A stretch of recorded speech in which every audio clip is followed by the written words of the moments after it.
वहां पे राजमल जी ने बताया कि यह जीव सुखी होना चाहता है, और समय को ही सार इसलिए कहा क्योंकि समय नाम का जो जीव है, समय, समय अर्थात शुद्धात्मा, समय सार, समय अर्थात आत्मा, और सार मतलब समय, आत्मा में भी सार कौन है? मेरा आत्मा, शुद्धात्मा। तो शुद्धात्मा को उन्होंने बताया कि शुद्धात्मा में क्या है? ज्ञान है, सुख है, और जब ज्ञान है, सुख है, तो उसके आश्रय से ज्ञान और सुख प्रकट भी होगा, ज्ञान और सुख प्रकट भी होगा। जैसे हम कहें आम, तो आम, आम सुनते ही कैसा आया कि भाई आम का स्वाद कैसा होता है? हमने आम का स्वाद लिया, आम का रस चखा, तो आम का रस चखा तो वो रस कहाँ से आया? आम में से ही आया ना। तो ऐसे ही कि हमने सुख का अनुभव किया, हमें केवल ज्ञान हुआ, तो केवल ज्ञान कहाँ से आया? कोई अलग चीज थोड़ी है केवल ज्ञान की, भाई कहीं से और आया और कॉपी पेस्ट कर दिया हमने, ऐसा तो है नहीं। क्या है? ज्ञान हमारा ही था और हम में ही आया। पहले क्या थी कि मिथ्यात्व की चादर उड़ी हुई थी, फिर वो चादर हमने हटा दी। किससे हटाई? सम्यक्त के बल से हटा दी। तो क्या हुआ? केवल ज्ञान प्रकट हुआ, सम्यक ज्ञान प्रकट हुआ। और ऐसे ही सुख का जब हमने अनुभव किया तो सुख भी हमें प्रकट हुआ। तो इसलिए क्या कहा? नमः समय साराय, समय सार को ही उन्होंने नमस्कार किया है। इसके बाद सबसे पहले पहले मैंने विषय का सोचा था कि विषय तो मुझे पता था कि मैं अमृत चंद्र आचार्य के 4-5 कलशों के ऊपर आपको थोड़ा थोड़ा बताऊंगा, लेकिन टॉपिक की सोच रहा था कि मैं टॉपिक क्या रखूं। तो पहले मैंने सोचा कि ऐसा रखता हूं, आचार्य देव की प्रमाद, आचार्य देव का प्रमाद। तो मैंने कहा प्रमाद करने के लिए, कहने के लिए मैं तो बहुत छोटा हूं, मैं कैसे कह दूं प्रमाद। तो उसके बाद मैंने सोचा आचार्य देव की महिमा, तो मैंने सोचा आचार्य देव का उपकार, तो मैंने सोचा हमारा महाभाग्य। इतने सारे टॉपिक मैंने सोच लिए कि बात तो वही करनी है, अब टॉपिक कुछ भी रख लो। फिर मैंने कहा बात करते हैं अपन आचार्य देव के उपकार पर। क्यों? क्योंकि सबसे पहले आपने सुना होगा मुनिराजों का परम कर्तव्य क्या है? आत्मलीनता, शुद्धोपयोग में लीन रहना, अपनी आत्मा में लीन रहना। जब वो अपनी आत्मा में लीन नहीं रह पाते हैं तब क्या करते हैं? ग्रंथ लेखन का कार्य करते हैं। और ग्रंथ लेखन का कार्य करते हैं तो उसे ही क्या कहा जाता है कि भैया प्रमाद के वश होकर आचार्य देव ने ग्रंथ लेखन किया। अब प्रमाद मतलब क्या समझते हैं हम? आलस। और आलस से हमें केवल सोना नजर आता है कि भाई आलस मतलब क्या कि बहुत नींद आ रही है, उबासी आ रही है, तो इसी का नाम आलस है। जबकि आलस मतलब क्या कि अपनी स्वरूप के प्रति असावधानी। असावधानी मतलब कि वे बोलते ना, हिंसा की परिभाषा जब हम पढ़ते अहिंसा की, कि यदि हम यत्नाचार पूर्वक कोई क्रिया कर रहे हैं तो हिंसा का फल हमें नहीं लगेगा। और यदि हमने देखी कोई चीज नहीं और ऐसी रख दी बिना सावधानी पूर्वक, तो भले हिंसा ना हुई हो परंतु हमारी उसमें सावधानी नहीं थी तो हमें हिंसा लगेगी, हिंसा का पाप लगेगा। तो आचार्य देव जब अपनी आत्मा में लीन नहीं रह पाते हैं तो प्रमाद के कारण वो क्या करते हैं? ग्रंथ लिखने का कार्य करते हैं। अब हम भी कहें ऐसा कि भैया हम भी प्रमाद के कारण मैं प्रवचन कर रहा हूं, आप सुन रहे हैं, तो हमारे साथ ऐसा नहीं है। क्यों? क्योंकि हमारी तो ऐसी दशा है नहीं अभी कि हम अपनी आत्मा में लीन हो सकें, है कि नहीं? तो हमारे लिए तो उत्कृष्ट कार्य क्या है अभी कि भैया हम शास्त्र स्वाध्याय करें, पूजन पाठ इत्यादि करें, तो हमारे लिए तो उत्कृष्ट कार्य यही है। तो हमारे लिए सर्वोत्कृष्ट कार्य यही माना जाएगा। तो आचार्य देव का प्रमाद था क्या? ग्रंथ लेखन। अब पहला कलश में सिर्फ नमा समय सार पे मुझे वजन देना था। इसके बाद आ जाए तीसरे कलश पे, तीसरा कलश लगा देना भाई पीछे। तीसरे कलश में आचार्य देव लिखते हैं, कलश आ रहा है आप देखते जाना, और कलश का उच्चारण नहीं कर रहे हैं क्योंकि 5-6 कलश हैं, फिर आपको लगेगा कि पाठ पाठ चल रहा है प्रवचन में, ठीक है। तो आचार्य देव लिखते हैं कि ये जो मैं ग्रंथ लिख रहा हूं ना, तो ये क्यों लिख रहा हूं कि भैया मोह का उदय आया है, इसके कारण मैं यह ग्रंथ लिख रहा हूं। तो मोह का उदय कैसे आया कि फिर भी परिणति मलिन हुई है मोहोदय से। अब वो मोहोदय से क्या हो गई? परिणति उनकी मलिन हो गई है। देखो यहाँ एक बहुत अच्छी विशेषता बताऊं आचार्य अमृतचंद्र देव की आपको, कि आचार्य देव स्वयं की गलती स्वीकार कर रहे हैं।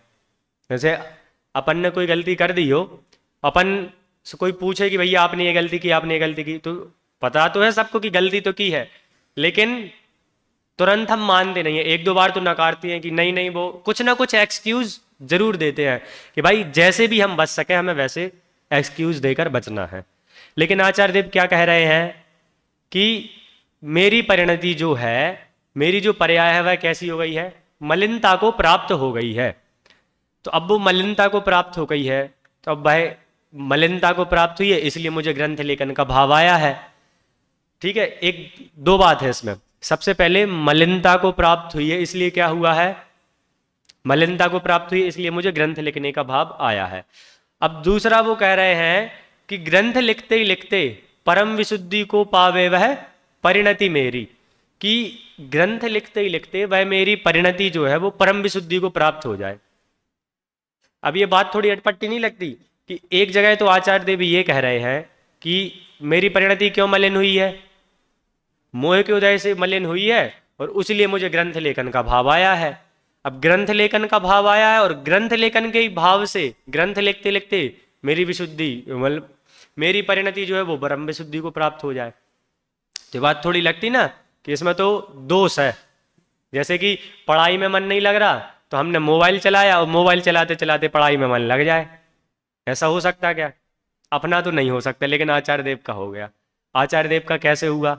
मोबाइल चलाने से नहीं हुआ उनका। उनका कैसे हुआ? सबसे पहले तो उन्होंने क्या कहा कि आत्मलीनता में वो थे, आत्मा में लीन थे, लेकिन जब वो प्रमाद के कारण उसके बाहर आए तो उनको ग्रंथ लेखन का भाव आया। तो उस बाह्य दशा में भी उन्होंने क्या किया कि बाह्य दशा में भी वो उस बात से हटे नहीं। पूरे ग्रंथ में उन्होंने 278 कलशों में और टीका में क्या किया, उसी आत्मा की चर्चा की। तो जब उसी आत्मा की चर्चा होगी, उसी के गुणों का वर्णन होगा, तो क्या होगा, फिर उपयोग उसमें जाएगा, फिर बाहर आएगा, फिर जाएगा, फिर आएगा। और ऐसा तीसरे कलश में तो क्या कहा कि मैं ग्रंथ इसलिए लिख रहा हूं कि भैया मेरी परिणति परम विशुद्धि को प्राप्त हो जावे। और अंतिम 278वें कलश में लिख दिया कि ये सब, इसमें मेरा कुछ भी नहीं है, ये सब मैंने लिखा ही नहीं। अब सोचो कितनी बड़ी बात है, अपन कोई एक पुस्तक लिखे, एक पुस्तक तो बहुत दूर की बात है, गोष्ठियों में अपन आलेख निबंध लिखते हैं, अब उसमें तो नाम लिखना जरूरी रहता है, रैंक वगैरह निकलती है। लेकिन यदि कोई भी हम नॉर्मल लेख लिखें तो उसमें भी नीचे एक बिल्कुल सबसे नीचे अपन अपना नाम डाल देते हैं, सम्यक शास्त्री मुंबई, है कि नहीं? मतलब कुछ ना कुछ हम अपना एक नाम डाल देते हैं कि भाई इसमें पता तो चले लोगों को मैंने लिखा। आचार्य अमृत चंद्र देव ने तीसरे क्लास में तो ये कहा, लेकिन जब पूरा उन्होंने लिख दिया और परम विशुद्धि को उनकी परिणति प्राप्त हो गई, उसके बाद वो लिखते हैं जिस प्रयोजन से मैंने यह ग्रंथ प्रारंभ किया था वो मेरा प्रयोजन पूर्ण होता है। 278वां कलश जरा आप निकाल सकते हैं पीछे, 278 नंबर का कलश। 278वां कलश में आचार्य अमृत चंद्र को स्वरूप गुप्त कहते थे। तो 278वें कलश में आया स्वरूप गुप्तस्य न किंच दस्ती, कि स्वरूप गुप्तस्य, उन्होंने उनकी ये उपाधि थी स्वरूप गुप्त, उनको आचार्य अमृत चंद्र को स्वरूप गुप्त कहा जाता था। तो अमृत चंद्र आचार्य कह रहे हैं कि स्वशक्ति संसूचित वस्तु तत्व, कि स्वशक्ति के कारण ही ये सब कुछ हो गया है, मेरा इसमें कुछ भी योगदान नहीं है। ऐसे उन्होंने तीसरे कलश में भावना भाई और स्वयं की गलती भी उन्होंने स्वीकार की। अब तीसरे कलश के बाद आ जाते हैं हम चौथे कलश पे। चौथा कलश निकाल दीजिए जरा आप।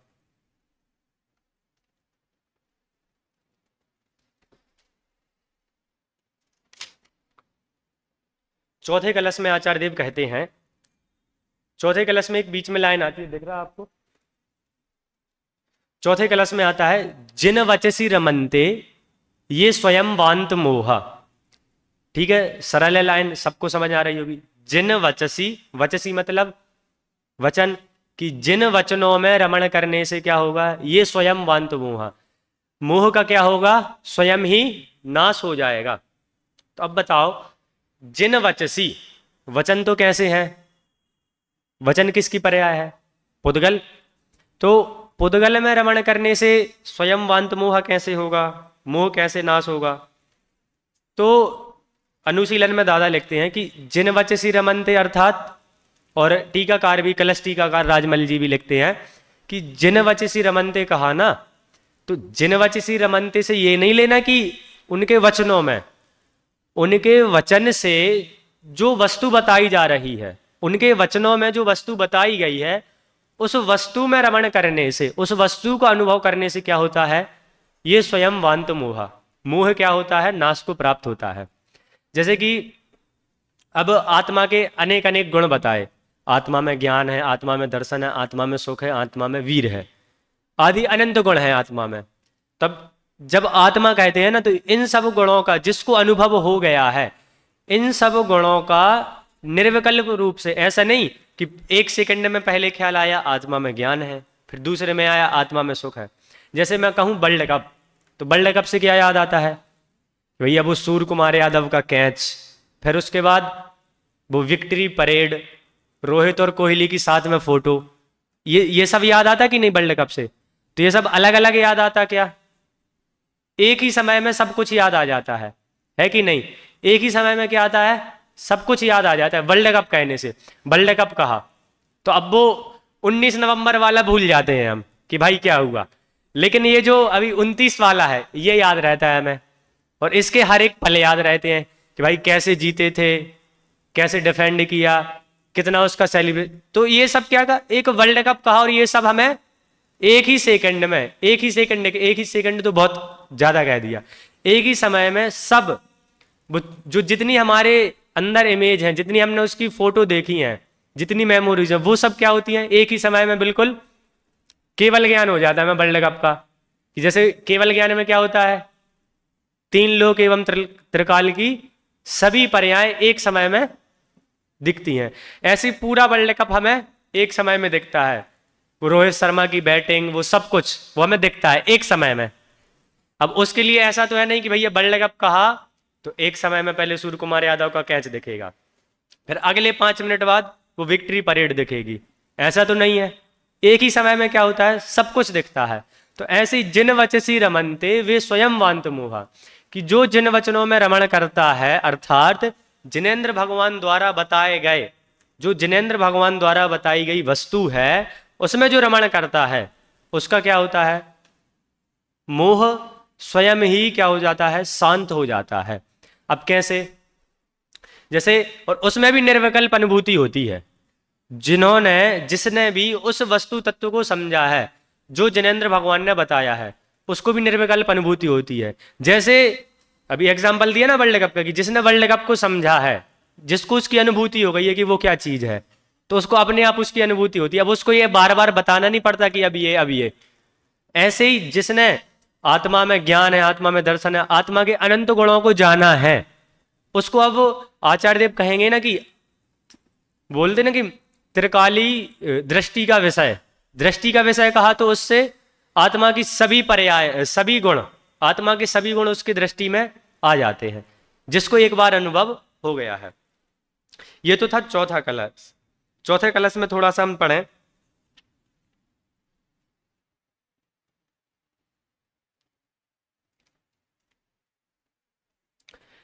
कलश टीकाकार करते हैं, पेज नंबर 131 है, कि कलश टीकाकार के उक्त कथन में समागत विशेष ध्यान देने योग्य बात तो यह है कि यह जीव इतना काल बीतने पर मोक्ष में जाएगा, ऐसी नौंद केवल ज्ञान में है, और काल लब्धि के बिना करोड़ उपाय करो तो भी सम्यक तो नहीं होगा।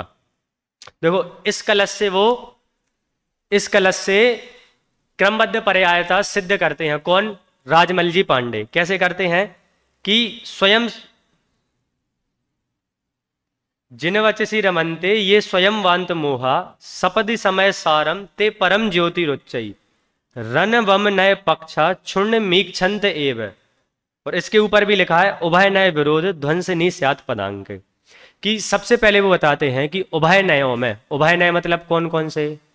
निश्चय और व्यवहार। अब कहीं कहीं निश्चय से भी आत्मा को बताया जाता है, कहीं कहीं व्यवहार से भी बताया जाता है। तो क्या कि इन दोनों में जो हमें विरोध दिखता है तो उसका क्या करो? विध्वंसनी, उसका विध्वंस करके क्या करो? जिन वचसी रमनते, जिन वचनों में रमण करोगे। और जिन वचनों में रमण करने से तात्पर्य क्या? कि जिन वचनों में जो बात बताई जा रही है, जिन वचनों से जो वस्तु स्वभाव समझाया जा रहा है, उस वस्तु स्वभाव का अनुभव करोगे तो क्या होगा? स्वयं ही हमें केवल ज्ञान हो जाएगा, स्वयं ही हमें मोक्ष प्राप्त हो जाएगा। अब इसके बाद आ जाते हैं हम थोड़ा 22वें कलश पे। 22वां कलश निकाल दीजिए।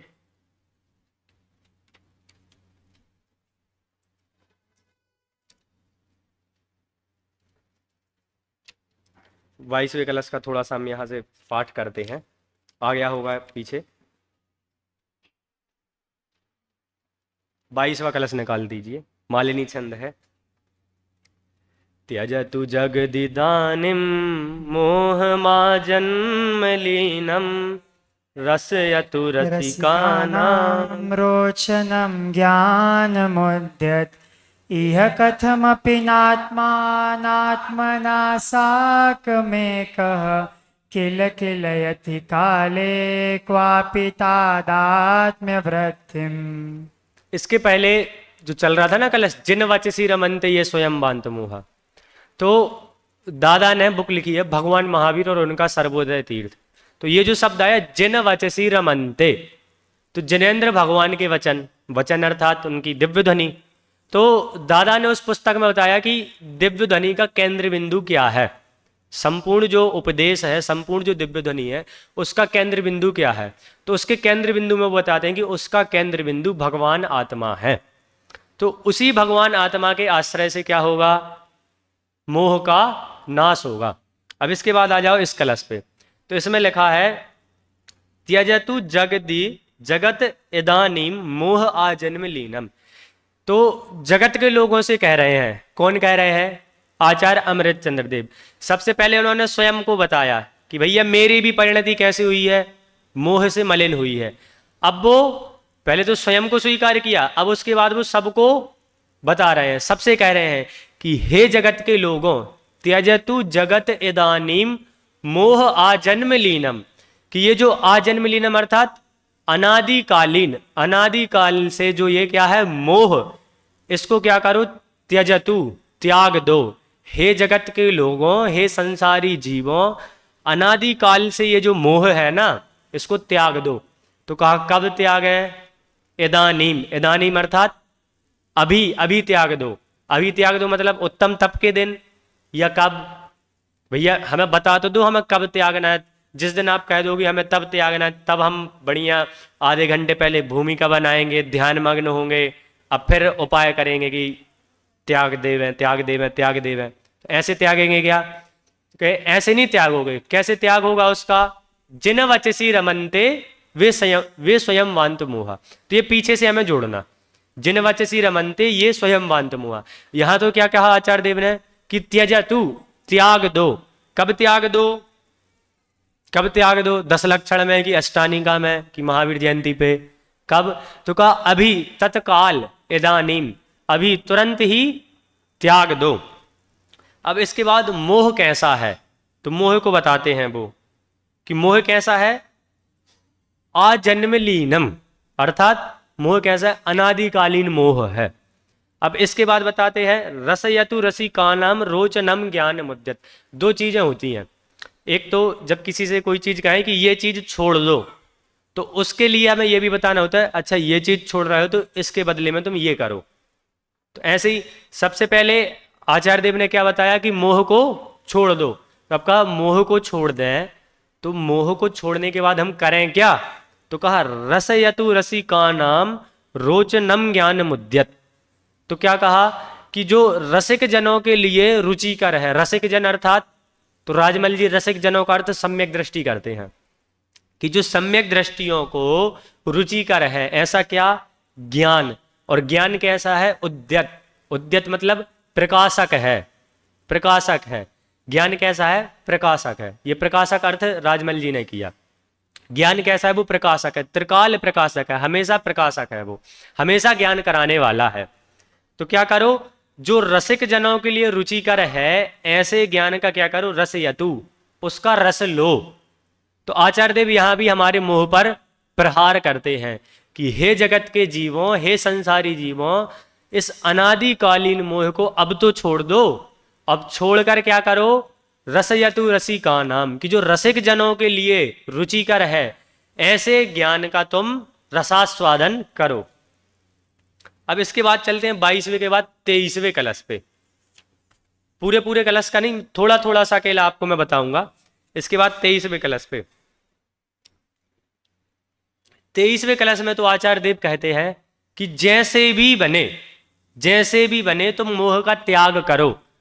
मर पच करके भी, अब बोलते ना कि जितनी भी दम हो, जितनी दम से कर सकते हो, लेना कि किसी से लड़ाई हो जाए तो भाई तू जो कर सकता है कर लेना, तो ऐसे ही आचार्य देव कह रहे हैं तुम में जितनी शक्ति हो, मर पच करके भी, एड़ी चोटी के जोड़ से भी। एड़ी चोटी का जानते ना कि एड़ी मतलब नीचे और चोटी मतलब पूरे शरीर के जोड़ से भी इसका क्या करो, मोह को त्यागो। तो एक बार इसका कलश को पढ़ते हैं हम। अय कथमपि मृत्वा तत्व कौतूहली सन, अनुभव भव मूर्ते पार्श्ववर्ती मुहूर्तम, प्रथगत विलसन्तं स्वं समालोक्य येन, त्यजसि जगति मूर्त्या साकमेकत्वमोहम्। तो यहाँ पे कहा अय कथमपि मृत्वा तत्व कौतूहली सन, कि अय कथमपि मृत्वा, कि भाई कैसे भी करो, जैसे बन सके वैसे करो। चाहे मरपच के बन सकता है तो मरपच के भी करो, लेकिन क्या करो, एक बार तू तत्व का कौतूहली बन। और दादा ने तत्व में निज तत्व बना, निज तत्व जोड़ा कि हे आत्मन जैसे बने, अनुभव करो निज तत्व का, कि निज तत्व का एक बार कौतूहल तो करो, अनुभव तो करो। तो क्या होगा, दो चीजें करना है। सबसे पहले तो निज तत्व का अनुभव करो, और क्या करो, भव मूर्ते पार्श्ववर्ती मुहूर्तम, कि क्या करो, मूर्ते, वन 6 द्रव्यों के नाम पढ़ते हैं। तो 6 द्रव्यों में क्या पढ़ते हैं कि एक द्रव्य कैसा है, मूर्त, और 5 द्रव्य कैसे हैं। तो मूर्त क्या है, पुद्गल। तो ये जो मूर्त है ना, तो मूर्त से लेना है पुद्गल, अर्थात हमारा शरीर। इस शरीर का क्या करो, पार्श्ववर्ती मुहूर्तम, कि मुहूर्त भर के लिए इसका पार्श्ववर्ती बनो। आज अपन ने पार्श्वनाथ पूजन की थी, पार्श्वनाथ भगवान की। तो उसकी स्थापना में क्या आया था, हे पार्श्वनाथ तुमने हमको यह बतलाया निज पार्श्वनाथ में स्थिरता से, पार्श्वनाथ में स्थिरता से। तो क्या निज पार्श्वनाथ मतलब हमारे कोई स्पेशल पार्श्वनाथ है, या हमारे गांव के मंदिर में जो भगवान हो पार्श्वनाथ वो हमारे पार्श्वनाथ है। तो कहा वो नहीं। कौन पार्श्वनाथ, पार्श्व मतलब होता है पड़ोसी। तो क्या कहा कि हमारा जो पड़ोसी है, पड़ोसी कौन, सम्यक का पड़ोसी आदि। तो कहा वो नहीं। कौन पड़ोसी, हमारा जो शरीर है, वो शरीर, उसका एक मुहूर्त के लिए पड़ोसी तो बनो, उसका पड़ोसी तो बनो। अब पड़ोसी क्यों कहा, तो पड़ोसी का बहुत सुंदर दादा ने अनुशीलन में बताया है, पढ़ता हूं थोड़ा सा, कि जिस प्रकार हम पड़ोसी को अपना नहीं मानते हैं, क्या करते, पड़ोसी है भाई, तो पड़ोसी को क्या हम अपना मानते हैं, तो पड़ोसी को एकदम अपना तो नहीं मानते। जिस प्रकार हम पड़ोसी को अपना भी नहीं मानते और उससे असद व्यवहार भी नहीं करते हैं, उसी प्रकार इस देह में एकत्व बुद्धि भी नहीं रखना और इससे असद व्यवहार भी नहीं करना। दो चीजें। सबसे पहले तो पड़ोसी को हम क्या करते हैं, एक तो एकदम बिल्कुल एकत्व बुद्धि नहीं रखते। जैसी अपनी घर वालों से एकत्व बुद्धि है, घर वालों में अपनापन है, वैसा हम पड़ोसी से नहीं रखते। ऐसे ही जैसा ये हमारा जो शरीर है, तो इसमें ऐसी एकत्व बुद्धि भी नहीं करना। और अब ऐसा नहीं कि एकत्व बुद्धि का नहीं कहा तो अब चल जाएगा जैसा करना हो, एकदम द्वेष भी नहीं करना, असद व्यवहार भी नहीं करना। तो क्या करना, तो इससे पड़ोसी धर्म तो निभाना, पर इसे अपने घर में नहीं बैठा लेना। भाई कोई पड़ोसी है, तब जैसे पड़ोसी का घर बन रहा हो तो तुम क्या अपने घर में रुकने दे देते हो। भाई एक आध दिन की बात हो तो बात दूसरी, अब उसको साल भर रुकना हो तो साल भर हम नहीं रोकने देते। तो क्या कहा कि इससे पड़ोसी धर्म तो निभाना, इस शरीर के साथ पड़ोसी धर्म तो निभाओ, लेकिन इसको अपने घर में मत बैठा लो। घर में मत बैठा लो मतलब अपनी आत्मा के साथ एकत्व, एक क्षेत्र का संबंध है, तो अब इसमें एकत्व बुद्धि मत करो, ये कह रहे हैं यहाँ पे।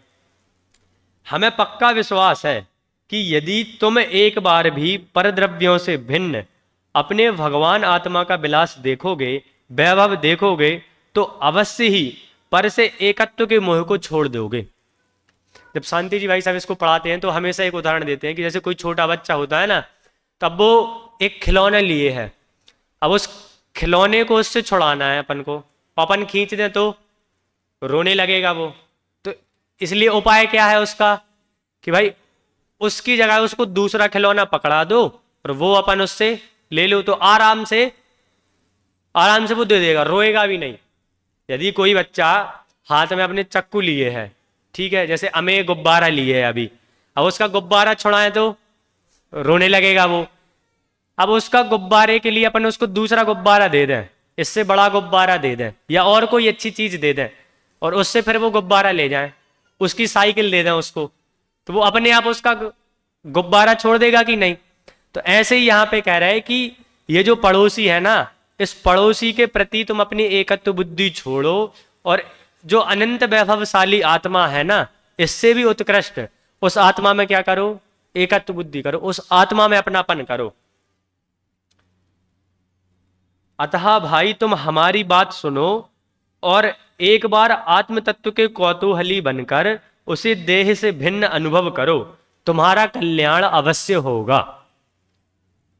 तो आगे पड़ोसी के बारे में थोड़ा और लिखते हैं दादा कि यदि पड़ोसी का जीवन खतरे में हो तो हम उसकी सुरक्षा करते हैं, उसे जीवन यापन में सहज सहयोग करते हैं, पर उसके लिए अपना जीवन बर्बाद नहीं करते हैं, उसके लिए भोग सामग्री नहीं जुटाते हैं, है कि नहीं। अब ऐसा तो कोई है नहीं कि भैया पड़ोसी गरीब है, भाई पड़ोसी का भी घर चल जाए तो हम ओवर टाइम कर लेंगे, 4 से 9 जॉब है तो 9 से 12 3 घंटे की एक जॉब इसलिए कर लेंगे ताकि पड़ोसी का भी घर चल जाए।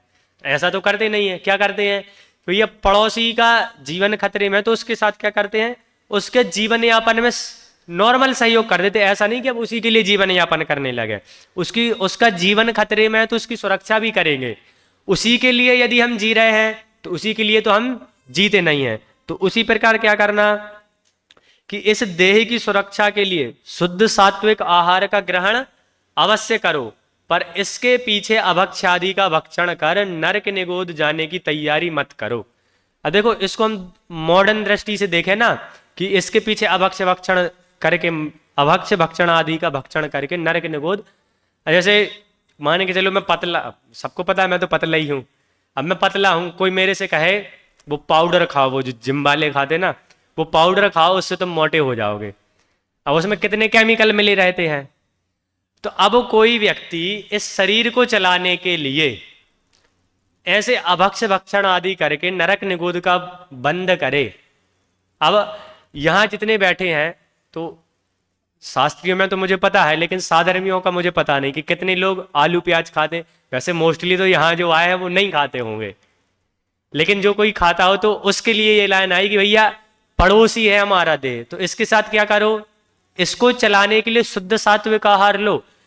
अब लेकिन इसको पुष्ट करने के लिए कि भैया प्रोटीन चाहिए और ये चाहिए और वो चाहिए, तो हम सब कुछ खाने लगे, तो उससे क्या होगा, नरक निगोद का बंद होगा। तो उसके लिए अपना जीवन बर्बाद मत करो। इसलिए क्या कहा, पार्श्ववर्ती मुहूर्तम, की पार्श्ववर्ती बनो। अब ये तो था 23वां कलश। अब इसके बाद आते हैं 32वें कलश में। 32वें कलश में भी आचार्य देव यही कहते हैं। इसमें दादा ने लिखा है कि आचार्य देव चूल का न्योता देते हैं। बुंदेलखंड के लोग जानते होंगे चूल का न्योता क्या कहलाता, जानते कि नहीं बुंदेलखंड के लोग। चूल का न्योता मतलब कि भैया सारे परिवार का निमंत्रण, भैया सारे परिवार का, बोले ना कि आज आपका चूल से न्योता है हमारे यहाँ, मतलब कि आपके पूरे परिवार का हमारे यहाँ क्या है, भोजन है, हमारे यहाँ निमंत्रण है, इसे बोलते हैं चूल का न्योता। तो आचार्य देव इसमें चूल का न्योता देते हैं। कलश आ गया सामने, एक बार इसका पद्यानुवाद पढ़ते हैं। संस्कृत से आपको उतना समझ में नहीं आएगा, चूल का न्योता कहा ना तो वो आपको पद्यानुवाद से ज्यादा समझ में आ जाएगा। पद्यानुवाद पढ़ते हैं। सुख शांत रस से लबालब यह ज्ञान सागर आत्मा, वे भरम की चादर हटा सर्वांग परगट आत्मा।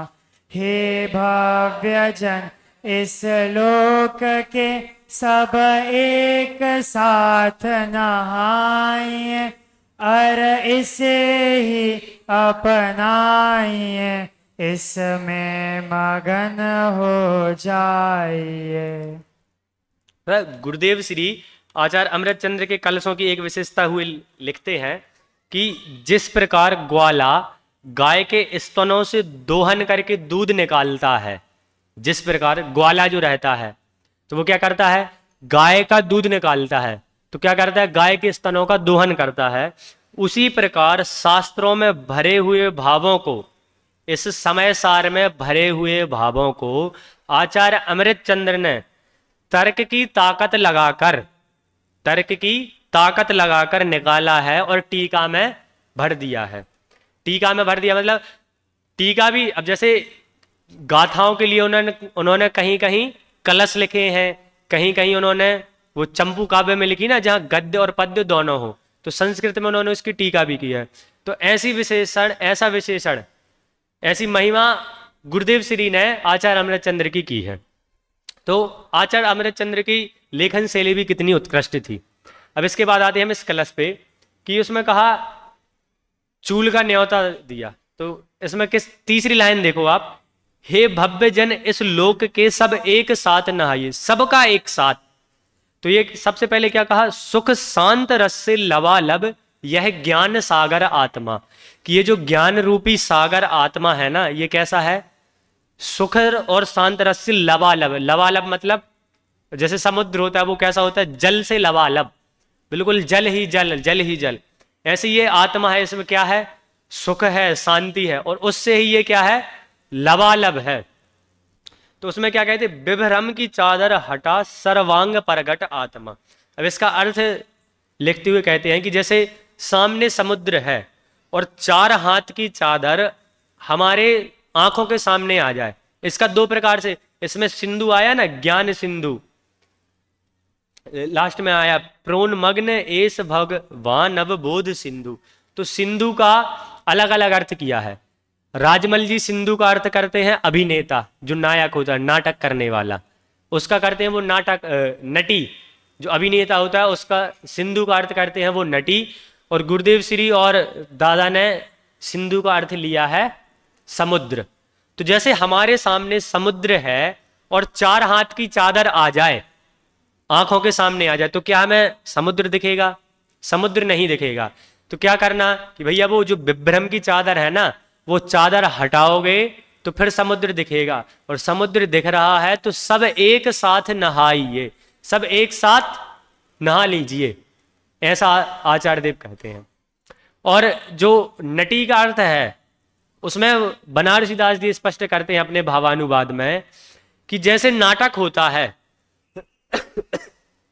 नाटक चलता है तो नाटक के पहले क्या होता है, पर्दा लगा हुआ होता है, और पर्दे के पीछे जितने भी नटी रहते हैं, नटी मतलब जितने भी नाटक करने वाले रहते हैं, वो सब अपनी अपनी पोजीशन लिए हुए रहते हैं। तो पहले तो सामने पर्दा है, तो दर्शकों को तो अंदर का दिख नहीं रहा कि क्या चल रहा है, कौन है, किसी के बारे में पता नहीं है। लेकिन जैसे ही वो जो चादर रहती है, जो पर्दा रहता है, वो हटता है, तो सभी नटी, जितने भी नटी रहते हैं, जितने भी नाटक करने वाले रहते हैं, वो सब स्पष्ट दिखने लगते हैं। उसी प्रकार क्या कहते हैं कि जो यह आत्मा है, इसमें अभी विभ्रम की चादर को हटा करके जो मिथ्यात्व रूपी चादर ओढ़ रखी है, जो मोह रूपी चादर ओढ़ रखी है, इसको हटा करके देखेंगे तो क्या है, सुख शांत रस से लबालब यह ज्ञान सागर आत्मा। देखो ऐसा होता है, या तो जैसे आधा गिलास है, उदाहरण सभी ने सुना होगा कि या तो किसी को वो भरा दिखता, किसी को खाली दिखता। दूसरी प्रकार से लेके, जैसे अभी 10 लक्षण में दादा ने अपने धर्म के 10 लक्षण में लिखा है कि नेगेटिव रूप से सब समझते हैं कि जैसे क्षमा की बात है, उत्तम क्षमा है, तो उसको क्रोध के द्वारा हमें क्षमा समझानी पड़ती है। तो क्रोध का अभाव हुआ तो क्या हुआ, क्षमा, और क्षमा का अभाव सुक्रोध। ऐसी मिथ्यात्व का अभाव या अज्ञान का अभाव तो ज्ञान, और ज्ञान का अभाव तो अज्ञान। तो ऐसी क्या है, यह आत्मा कैसी है कि ज्ञान सागर आत्मा, ये ज्ञान का समुद्र है। ज्ञान का समुद्र है तो इसका क्या करना कि भैया ये जो ज्ञान का समुद्र है ना, ये अभी ढका हुआ समुद्र है, ये हमें दिख नहीं रहा है। ये जो ज्ञान के समुद्र पर मोह रूपी चादर है, विभ्रम की चादर है, इस चादर को हटाओ। इस चादर को हटाओगे तो क्या होगा? इस चादर को हटाएंगे तो हमें वो ज्ञान सागर आत्मा मिल जाएगा। पढ़ते हैं गुरुदेव श्री का भाव स्पष्ट, गुरुदेव श्री ने जो भाव स्पष्ट किया है वो पढ़ते हैं कि जैसे अपने सामने बड़ा भारी समुद्र हो, किंतु आंख व समुद्र के बीच 4 हाथ की चादर हो तो समुद्र दिखाई नहीं देता, उसी प्रकार राग व पुण्यादि भाव मेरे हैं, इनमें ही मेरा अस्तित्व है। जब तक ऐसी मिथ्यात्व रूपी चादर की आड़ है, चादर की आड़ है मतलब चादर हमारे बीच में है, चादर उस समुद्र के बीच में है। तो किस किस के बीच? कि राग व पुण्यादि भाव मेरे हैं। जब तक हम ये मानेंगे कि ये जो कर्म हो रहे हैं, द्रव्य कर्म, भाव कर्म, नौ कर्म, ये मेरे हैं, मैंने बहुत आज दान दे लिया, आज मैंने बहुत तप कर लिया, ऐसे जो भाव मैं कर रहा हूं वो कैसे हैं? इनमें मेरा अस्तित्व है। जब तक ऐसी मिथ्यात्व रूपी चादर की आड़ है, तो ये क्या है? मिथ्यात्व रूपी चादर है। तो इन भावों को हमें छोड़ना है। तब तक ज्ञान समुद्र भगवान आत्मा दिखाई नहीं देता। चैतन्य स्वरूप से विपरीत राग वह मेरा व एक समय की पर्याय वह मैं। कैसा कि चैतन्य स्वरूप से क्या है? विपरीत राग है, तो उसको मेरा मानना। चैतन्य स्वरूप से विपरीत राग वह मेरा, और जो एक समय की पर्याय है वह मैं। ऐसी जो मिथ्यात्व रूपी चादर है। अब तक ऐसी जो पर्याय बुद्धि थी वही विभ्रम थी। अब तक हमारी जो ऐसी मान्यता थी कि भैया एक समय की हमारी जो पर्याय हुई, एक समय में हम राजा बन गए, एक समय में हम करोड़पति बन गए, तो मैं करोड़पति, ऐसी जो अहम बुद्धि है, ऐसी जो एकत्व बुद्धि है, तो इसको क्या कह रहा है? इसको कह रहे हैं विभ्रम की चादर। इसको क्या कहा? विभ्रम की चादर। जब भेद ज्ञान से उस विभ्रम की चादर को दूर कर दिया, हटा दिया, विभ्रम का नाश कर दिया, तब भगवान आत्मा स्वयं सर्वांग प्रकट हो गया। क्या हुआ? जब उस चादर को हटा दिया तो वो भगवान आत्मा स्वयं सर्वांग प्रकट हो गया। और जयचंद जी लिखते हैं कि जैसे समुद्र के आड़े कुछ आ जावे तो जल दिखाई नहीं देता, और जब वह आड़ दूर हो जाती है तब जल प्रकट हो जाता है। वह प्रकट होने पर लोगों को प्रेरणा योग्य होता है कि इस जल में सभी लोग स्नान करो। लगान मूवी देखी होगी सबने। लगान मूवी में क्या होता है? बारिश नहीं होती है, और फिर जब बारिश होती है तो सब क्या करते हैं? नहा लेते हैं कि भैया अब बारिश हो रही है, इतने समय बाद बारिश हुई है तो आनंद उठाया जाए बारिश का। अपने स्मारक में देख लो, जब बारिश होती है तो सभी बच्चे क्या करते हैं, है कि नहीं? तो क्या कह रहा है कि ऐसी समुद्र है, तो जैसे ही वो चादर हटी, चादर हटाई, और क्या हुआ? जल हमें दिखने लगा। तो उस जल से प्रेरणा लेने योग्य क्या है कि इस जल में सभी लोग स्नान करो। अर्थात कि अब ये विभ्रम की चादर जो हटा रहे हैं आचार्य देव, पिछले 3-4 कलशों से हटा रहा है। 22 चौथे कलश में भी बताया कि जिन वचसी रमनते वे स्वयं वांत मोह। 22वें कलश में, 23वें कलश में कि तत्व कौतूहली सन, और कैसे मरपच करके भी तत्व का कौतूहल करो, मरपच करके भी इस देह से ममत्व छोड़ो, ऐसी ब्रह्म बुद्धि छोड़ो। इतनी देर से आचार्य अमृत चंद्र देव हमारे मोह पर प्रहार कर रहे हैं, हमें बार बार समझा रहे हैं कि भाई अब तो छोड़ दो इस मोह को, अब तो छोड़ दो इस मोह को। ऐसा और कोई नहीं समझाता। अपने घर वाले भी 1 या 2 बार समझाएंगे, तीसरी बार समझाएंगे अधिक से अधिक, चौथी बार में या तो डांट देंगे या मार देंगे, या फिर उदाहरण दिया था शुरू में, या तो फोन जमा कर लेंगे। तब तो थोड़ा सा ऐसा लगता है कि भाई फोन जमा हो गया तो अब थोड़ा सा सुधर जाए हम, कि भैया फोन तो हमारा सम्यक दर्शन का उपकरण है, फोन के बिना तो हमारा जीवन ही नहीं है। तो यहाँ क्या कह रहे हैं कि इस जल में सभी लोग स्नान करो। कि अब जो इतने देर से मोह पर प्रहार कर रहे हैं ना, तो अब ये जो मोह पर प्रहार कर रहे हैं, तो ऐसी विभ्रम की चादर को हटा करके उस ज्ञान रूपी सागर में भीग जाओ, उसमें नहा लो। तो इसी को कहा कि आचार्य देव चूल का न्योता देते हैं। आचार्य देव क्या कहते हैं? चूल का न्योता। सभी को कह रहे हैं कि हे जगत के जीवों, क्या करो? जगत इतानिम, कि अभी मोह को त्यजतु जगत इदानीम मोह आजन्म लीनम, कि ये जो अनादिकालीन मोह है इसको त्यजतु, त्याग दो। कब त्यागो? इदानीम, अभी त्याग दो, इस मोह को अभी त्याग दो। तो ऐसा कहते हैं। और इसके बाद अंतिम, बस 5 मिनट के बाद मैं अपना विषय समाप्त करता हूं। अंतिम 244वें कलश में कहते हैं, अब समझाते समझाते बहुत हो जाता, अब यह जीव तो मानता नहीं है, तो समझाते समझाते बहुत हो जाता, तो वो आचार्य देव कहते हैं अलम अलम। आ गया, कलश लगा दीजिए 244वां। तो उसमें कहते हैं अलम अलम। अब 2 बार कह दिया, जैसे अपन के एक बार कहें बस, दूसरी बार बस बस बस, क्या होता है कि भाई अब वो मना चीज कह दिया कि भाई वो चीज नहीं, नहीं तो अब मतलब वो टोटली बंद।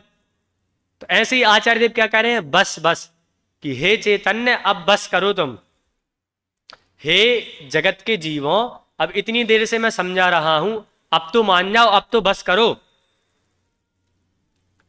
उसमें कहते हैं कि बहुत प्रकार से कहा है तथापि कहेंगे, शुद्ध जीव के अनुभव रूप अकेला मोक्ष का कारण, उसको अन्य जो नाना प्रकार के अभिप्राय उन समस्त को मेटकर इसी एक को नित्य अनुभव हो। किस एक को नित्य अनुभव हो? कि जो वो ज्ञान सागर था ना, कि ये जो ज्ञान सागर आत्मा है किससे लबालब था? सुख शांति से लबालब जो ज्ञान सागर आत्मा था, उस आत्मा से क्या करो, उस आत्मा में क्या करो, उसी को अनुभवो, एक को नित्य अनुभवो। तब वो कहते हैं कि बस बस अब बहुत हुआ, अब तो मान जाओ।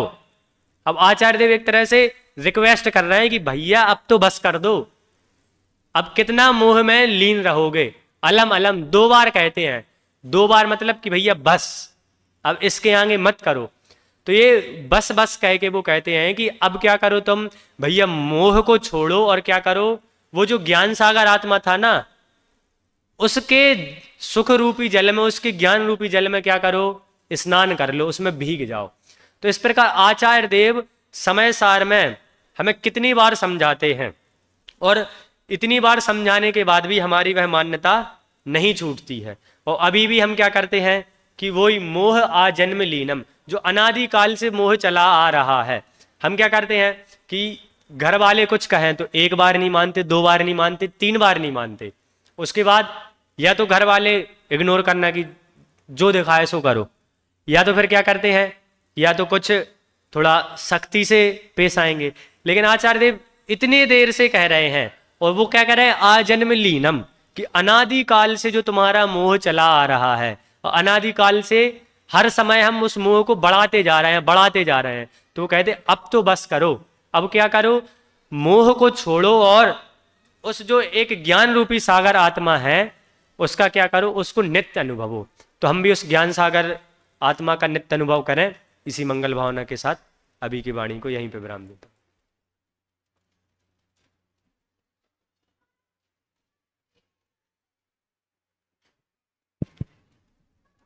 अभी अभी हम